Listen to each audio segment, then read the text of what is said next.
those who don't know who she is, can you kind of give us some insight into who Izzy was? Yeah, I would start like Izzy Cox was an awesome musician, and she was a brave woman who wanted to stand for herself and for all the women in the world. And she kind of translated that into beautiful lyrics and music that she performed by herself as a one-woman band in Austin, Texas, and so many places around the world. And you originally started shooting this documentary. Was it in 2014, or when did you start So, shooting it? so here I'm going to give the background story of the documentary.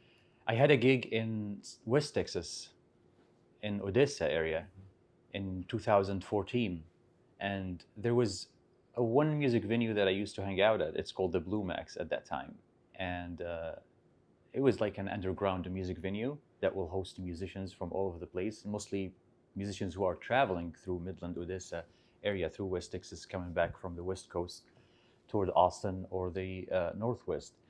And Izzy Cox was one of the people who stopped at the Blue Max in 2014, and I got an invitation from the owner, who was Erica Berry at that time, and she said, "We have a great musician coming over tonight.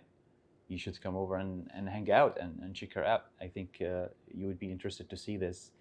And yeah, we make it to the Blue Max, and Erica Berry was there. Gabriel Lubez, who is a close friend to Izzy, who had worked with her before too, was at the venue at that time. And that was the first time I met Izzy in 2014. And we had our first picture together. And Izzy continued her trip to Austin, Texas. And I stayed in Odessa after that for about 5 months. And then I came back to Austin. And we never connected. We just connected in social media. But we never talked in person. And it went all the way till 2016 when Izzy was diagnosed with pancreatic cancer already. And I get a phone call from my dear friend Gabriel Lubez in Odessa, and he said, "Hey, Izzy Cox is in the hospital, and she was diagnosed with pancreatic cancer. Do you mind taking a camera, going to the hospital, and just shooting some footage with her?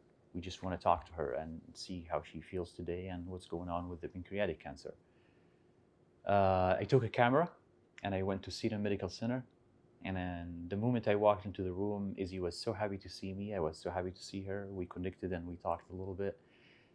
And we didn't even shoot anything at that day because she wasn't feeling well and she wasn't ready for the camera, even though she's always ready for the camera. But she said, I don't feel well today. Do you mind if we shoot tomorrow? And I approached her with the idea and I said, "Hey, what do you think if we make a whole film about your story?"